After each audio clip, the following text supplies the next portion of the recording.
Hello, welcome students. My name is Rahul Vyas and I am an educator at Study Express. आज मैं आप लोगों के लिए वेस्ट बंगाल रिलेटेड जितनी भी गवर्नमेंट स्कीम्स है, वेस्ट बंगाल गवर्नमेंट की जितनी भी प्रीवियस ईयर या करंट स्कीम्स जितनी भी वेस्ट बंगाल गवर्नमेंट ने इंट्रोड्यूस की है, आज मैं उसका वीडियो लेक्चर आपके लिए लेके आने वाला हूं। सेकेंडली, आप लोग मेरा एक रिक्वेस्ट माने कि प्रीवियस ईयर क्वेश्चन पेपर को एनालिसिस जरूर करें, चाहे आप कोई भी एग्जाम देना चाह रहे हैं, जैसे कि West Bengal civil services WBCS, if anybody is going to appear in UPSC, if anybody is going to appear in West Bengal के other exams like police, SI, constable, GD, West Bengal SSC, West Bengal TET or any other exams. So it is my humble request, please go and check the previous year question papers. And you will find कि हर साल waste Bengal related जितने भी government schemes के questions हैं, they are asking.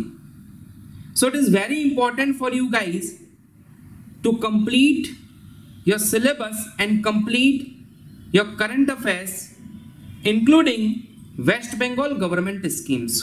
Whoever is preparing for West Bengal civil services or any other West Bengal government related exams.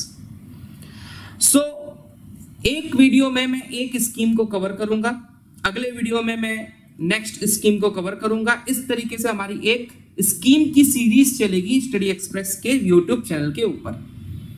It is my humble request to please follow each and every video. It is going to be very important for you if you want to crack West Bengal government related any exams. तो चलिए start करते हैं. जो सबसे पहली scheme मैं आपके सामने लेकर आ रहा हूं, जैसा कि आप स्क्रीन पे देख सकते हैं, दैट इज आकांक्षा स्कीम. पहले मैं इसके बारे में आपको कुछ ब्रीफ बता दूं. What is this scheme and ये किसके लिए है? ये उनके लिए है जो ऑलरेडी गवर्नमेंट एम्प्लॉयज है. This scheme is not for the common people. This scheme is for the employees of the West Bengal government, जिनको हार्डशिप्स झेलनी पड़ती है. क्यों? क्योंकि वो गवर्नमेंट ऑफिसर होने के बावजूद भी उनके पास खुद का घर, खुद का फ्लैट नहीं होता है. So West Bengal government is bringing housing policy, housing scheme, जिसके under West Bengal government employees को हाउसेस और फ्लैट्स दिए जाएंगे. लेकिन यहां पे कुछ की पॉइंट्स होने वाले हैं जो मैं लेटर ऑन इस वीडियो में डिस्कस करूंगा. आप बहुत ध्यान से इस वीडियो को देखें. This video is going to be very important for you.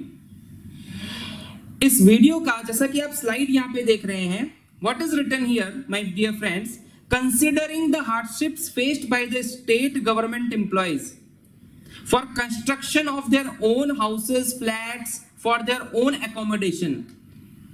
यानी कि जो स्टेट गवर्नमेंट के एम्प्लॉयज जो हार्डशिप्स को लेते हैं क्योंकि उनके पास खुद का मकान या फिर खुद का घर नहीं होता है, इसको सॉल्व करने के लिए आकांक्षा स्कीम को लाया गया.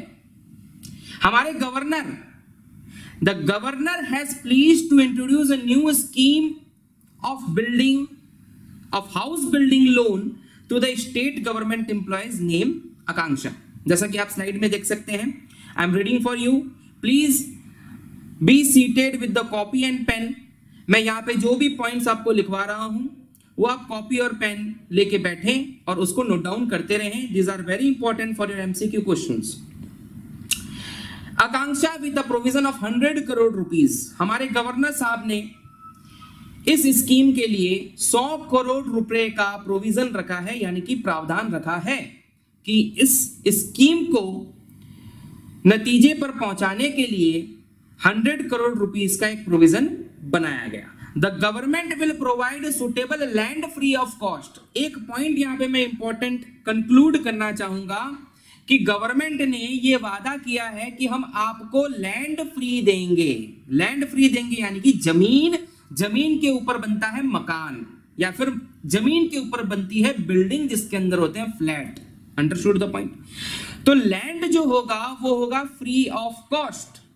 किंतु एक बात यहां पे ध्यान देने की है कि जो बिल्डिंग ऊपर बनेगी या फिर हाउस ऊपर बनेगा या मकान ऊपर बनेगा वो फ्री नहीं होगा. यानी कि इस स्कीम में सबसे इंपॉर्टेंट पॉइंट जो पहला टू बी नोटेड है वो ये है कि in the Aakanksha scheme government is providing free, options are only land, not land and flat. तो इस स्कीम में आपको एक एमसीक्यू क्वेश्चन वो पूछ सकते हैं कि इस स्कीम के अंदर, यानी कि आकांक्षा स्कीम के अंदर आपको क्या चीज फ्री में दी जाएगी? Answer will be only land, not flat, not house, not nothing, और कोई भी चीजें आपको फ्री में नहीं दी जाएगी। The West Bengal government introduced this as Akanksha scheme to provide you only free of cost land for the government employees, not for the private employees, not for any other person, not for businessmen, not for any common people.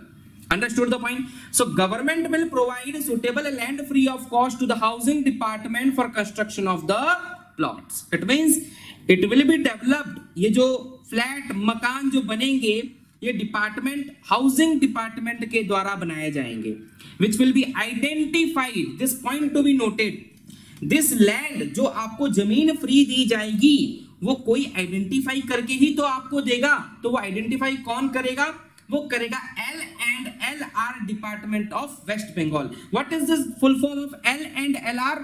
L is the land and land revenue department of West Bengal will find the free of cost land for the government employees and provide them the land free of cost. उसके ऊपर जो construction होगा वो department, housing department उसको develop करेगा। Understood the point? देखो पूरे concept को क्लियर करो, कोई भी क्वेश्चन आएगा आप एग्जाम में उसको फेस कर सकते हो। If your concept is not clear you won't be able to face any single question in your examination. Guys you are going to give West Bengal government exams, right? West Bengal जैसे exams में, West Bengal civil service जैसे exams में you need to have clarity of each and every concept. So please पूरी slide को ध्यान से देखें। आप एक भी कॉन्सेप्ट अगर मिस करते हो वो कहां से एमसीक्यू क्वेश्चन पूछेंगे यू डोंट नो। चलो अगले स्लाइड में चलते हैं। In this Aakanksha scheme as I told you कि सिर्फ और सिर्फ गवर्नमेंट एम्प्लॉयज के लिए ये स्कीम है, बट उसमें भी एक क्राइटेरिया है। अगर कोई गवर्नमेंट एम्प्लॉय जो कि प्रत्याशा स्कीम के अंदर, यानी कि प्रत्याशा स्कीम यानी कि एक प्रत्याशा स्कीम एक स्कीम थी जो ऑलरेडी हाउस बिल्ड करके दे रही थी फॉर द पुलिस पर्सनल्स, यानी कि कांस्टेबल जो हुए पुलिस के या फिर इंस्पेक्टर लेवल के जो हुए पुलिस के अधिकारी, उनके लिए प्रत्याशा स्कीम में पुलिस को हाउसिंग बना के दे रही थी। Already West Bengal government has this scheme. अब जिन्होंने प्रत्याशा स्कीम में ऑलरेडी हाउस होल्ड कर लिया है उन एम्प्लॉयज के लिए ये स्कीम नहीं है। Understood the point? प्लीज इस बात को मैं वापस रिपीट कर रहा हूं, ध्यान से सुनना। जो गवर्नमेंट एम्प्लॉयज या पुलिस अधिकारी जो भी है जो प्रत्याशा स्कीम के अंडर हाउसिंग ले चुके हैं उनको आकांक्षा स्कीम के अंडर हाउसेस नहीं मिलेंगे। That is written in the slide, please read it. The benefit of the scheme may be applicable to all government servant as defined in the WBSR service rules है, except those government employee who have their own separate housing scheme such as housing scheme called Pratyasha for policemen as you can see in the slide. Understood the point? ये बहुत important point है, please note it down. अच्छा, what are the eligibility criteria? All serving state government as I said, जितने भी state, अच्छा central government के employees में include नहीं है, ये गलतियां मत कर देना। This scheme is for the state government employees only. All serving state government employees in the West Bengal who do not have their own house, जिनके पास खुद का घर नहीं है, खुद का मकान नहीं है, under the West Bengal Housing Department and can apply under Aakanksha housing scheme, जिसके अंडर लैंड आपको फ्री ऑफ कॉस्ट दिया जाएगा। Please remember the points. Document required is not for you, वो गवर्नमेंट एम्प्लॉयज के लिए है। वैसे बता दूं क्या क्या है। The following document required to produce at a time for applying like voter ID card, demand draft, Aadhaar card and proof of residence. This is not important for you. आगे बढ़ते हैं। अब आप जो नेक्स्ट स्लाइड में देख रहे हैं, ये स्लाइड आपके लिए उतनी इंपॉर्टेंट नहीं है, बट यहां से एक एमसीक्यू मुझे नजर आ रहा है कि बन सकता है, इसलिए मैंने आपको ये दिखा दिया। क्या बन सकता है? फ्लैट्स की एलिजिबिलिटी को इन्होंने टोटल 5 भागों में डिवाइड किया है। दे can ask you the flats which will provide under the Akanksha scheme is divided into the following eligibility criteria. How many eligibility criteria are there? There are 5 eligibility criteria. Which are the eligibility criteria? Elegant, premium, classic, economic and standard. As you can see in the slide, कितने square foot का flat मिलेगा, कितने grade pay वालों को कितने BHK का flat मिलेगा। जैसे 3 बीएचके देख लो, एलिगेंट को, प्रीमियम को 3 बीएचके 1273 स्क्वायर फुट, उसके बाद क्लासिक को 924 square foot 2 BHK, then 710 square foot and 464। Please don't note down this square foot और rate of the square foot, just note down there are the 5 eligibility flats are there: elegant, premium, classic, economic and standard। WBCS exam जो है वो कभी भी आपको data नहीं पूछेगा कि कितना करोड़ का इन्वेस्टमेंट हुआ, कितना स्क्वायर फुट का फ्लैट दिया गया, क्या रेट पे दिया गया। they will not ask, understood the point? They don't ask data, they will ask you the facts about the government scheme। so facts पे आप नजर रखें, डेटा पे नजर ना रखें। चलिए आगे बढ़ते हैं। मैं बता भी रहा हूं आपको कि आपको एमसीक्यू क्वेश्चंस किस प्रकार से एक पर्टिकुलर स्कीम्स में पूछे जाएंगे, तो आप इस वीडियो को ध्यान से देखते रहें। लाइक सब्सक्राइब करना हो तो कर दीजिएगा, अगर वीडियो अच्छी लगे, और कमेंट भी कर दीजिएगा ताकि मुझे मोटिवेशन मिलती रहे। आपके लिए मैं सारी स्कीम्स जितनी भी वेस्ट बंगाल गवर्नमेंट की है मैं कवर करता रहूंगा। प्लीज शेयर करें, लाइक करें, सब्सक्राइब करें। चलिए आगे बढ़ते हैं अपने नेक्स्ट की पॉइंट्स के ऊपर। अब बहुत इंपॉर्टेंट स्लाइड होने वाला है। These are the key points of the Akanksha scheme। इसको बहुत ध्यान से नोट डाउन कर लेना। आप स्क्रीनशॉट लेना चाहते हैं ले लेना, वीडियो पॉज करके अगर लिखना चाहते हैं, नोट्स बनाते हैं अपनी कॉपी में, उससे अच्छा तो कोई हो ही नहीं सकता, क्योंकि वो हैंडी होगा। आप कहीं पे भी जाएंगे एग्जामिनेशन हॉल के पहले भी आप जाके उस नोट से रिवीजन कर सकते हैं, हो सकता है आपके वहां से क्वेश्चंस बन जाए। ठीक है, तो चलिए आगे बढ़ते हैं। What are the key points? Key point number 1, nodal department. आपको एमसीक्यू क्वेश्चंस मिलेगा इसमें। देखो कैसे, they can ask you which of the following are the nodal department for the Aakanksha scheme. Aakanksha scheme को इंप्लीमेंट करने के लिए नोडल डिपार्टमेंट कौन सा है? Answer is in the block letters. You can see housing directorate corporation, यानी कि housing department of the West Bengal is the nodal agency to construct the housings और flats for the government employees, state government employees. चलो आगे बढ़ते हैं। The government will provide land free of cost. मैं बोल चुका हूं पहले ही, आपको इस स्कीम में बता चुका हूं कि आपको सरकार यानी कि वेस्ट बंगाल सरकार आपको लैंड फ्री ऑफ कॉस्ट देगी।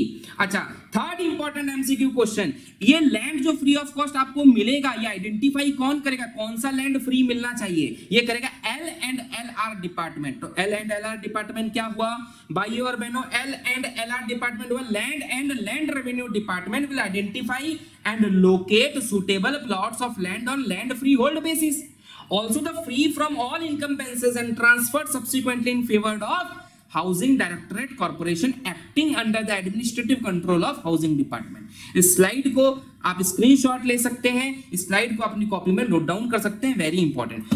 Next point, the housing directorate corporation acting under administrative control of housing department arrange finance. ये यानी कि ये जो हाउसिंग डिपार्टमेंट होगा, अच्छा आपको तो लैंड फ्री दिया जा रहा है, आपको जो घर बन रहा है या मकान बन रहा है वो आपके लिए फ्री नहीं है, उसके लिए आपको पैसा देना पड़ेगा। अच्छा, तो वो पैसा आप कहां से दोगे? उसके लिए हाउसिंग डिपार्टमेंट आपको पब्लिक सेक्टर बैंक्स या फिर फाइनेंशियल इंस्टीट्यूशन से कम ब्याज पे आपको इंटरेस्ट के ऊपर आपको लोन दिलवाएगा, और उसको फ्लेक्सिबल तरीके से दिलवाएगा। यानी कि जो हाउसिंग लोन्स होते हैं जैसे 8% हो गए, 7% हो गए, उससे भी कम रेट के ऊपर नेगोशिएट करके वो आपके लिए लोन की फैसिलिटी लेकर आएगा। Understood the point? This is very important point. चलिए आगे बढ़ते हैं नेक्स्ट पॉइंट के ऊपर। The housing corporation will charge only the cost of construction, यानी कि हाउसिंग डिपार्टमेंट जो आपका मकान बनाएगा, बिल्डिंग बनाएगा, फ्लैट बनाएगा, उसके अंदर जो उसका कॉस्ट लगेगा आपसे सिर्फ वो उसी चीज का चार्ज लेगा। ये no profit no loss basis वाली स्कीम है, इसमें सरकार कोई भी प्रॉफिट या फिर कोई भी लॉस नहीं करना चाहती है।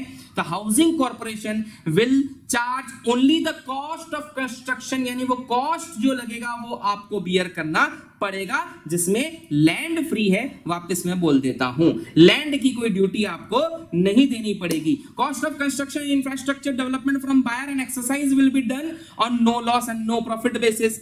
आगे बढ़ते हैं। Apartment from providing land free of cost as a welfare. Welfare का मतलब क्या होता है भाई?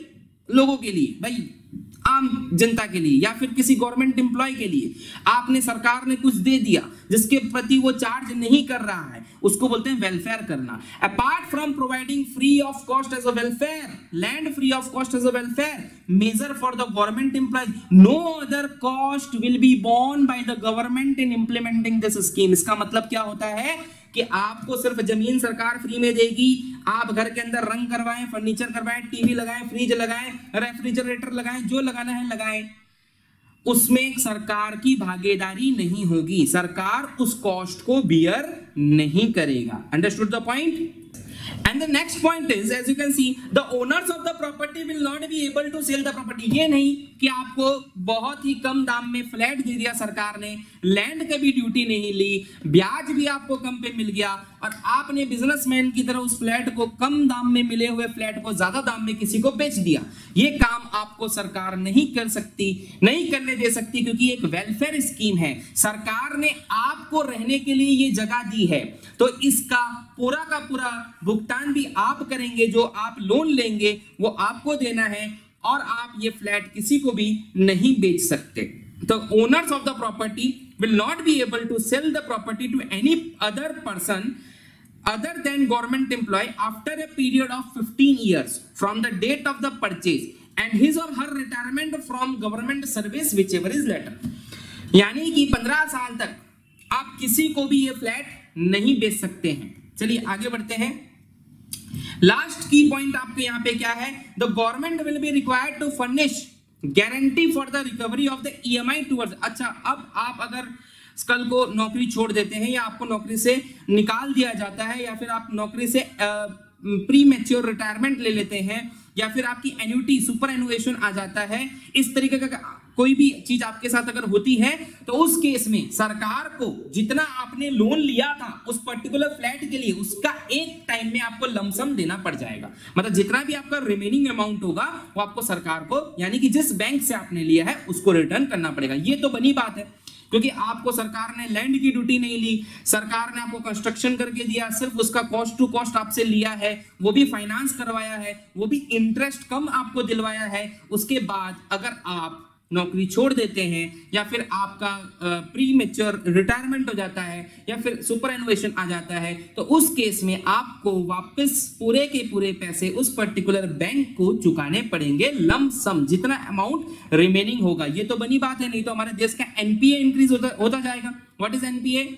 Non performing asset. Non performing asset एक इकोनॉमिक्स का टर्म है। तो इस स्कीम को जो आपने पढ़ा है इसको प्लीज आप अपनी कॉपी में नोट डाउन करके रखें और एक एक पॉइंट को रिवाइज करें, क्योंकि इसमें से ही आपके एमसीक्यू क्वेश्चंस आएंगे। ये सारे के सारे की पॉइंट्स मैंने सरकारी वेबसाइट से लिया है और कोई भी अदर सोर्सेज से मैंने इसमें कोई भी पॉइंट इंक्लूड नहीं किया है। ये बात ध्यान में रखना, यहीं से आपके क्वेश्चंस बन जाएंगे। तो thank you my dear friends, I hope ये वीडियो आपको अच्छी लगी होगी एंड आई होप कि आप इसको लाइक कमेंट शेयर करते रहेंगे। और एक और रिक्वेस्ट मैं आपसे करता हूं, कमेंट में कौन सी दूसरी मैं स्कीम को कवर करूं ये आप प्लीज मुझे बताएं। इससे क्या होगा कि मैं आपके जो भी डाउट्स हैं उस स्कीम रिलेटेड या फिर आपके जो भी कॉन्सेप्ट्स में प्रॉब्लम होगी या फिर आप कोई नई स्कीम के बारे में अभी तक नहीं जानते हैं, वो जानना चाहते हैं, तो उसकी डिटेल स्टडी करके मैं आपको अगले वीडियो में बताऊंगा, जिससे कि आपके एग्जामिनेशन के अंदर आपको कोई प्रॉब्लम नहीं आएगी। और thank you so much for visiting my YouTube channel. और बहुत अच्छे से रहो, बहुत खुश रहो और मम्मी पापा का सपना साकार करो और आगे बढ़ो और फटाफट गवर्नमेंट जॉब ले लो। Thank you so much.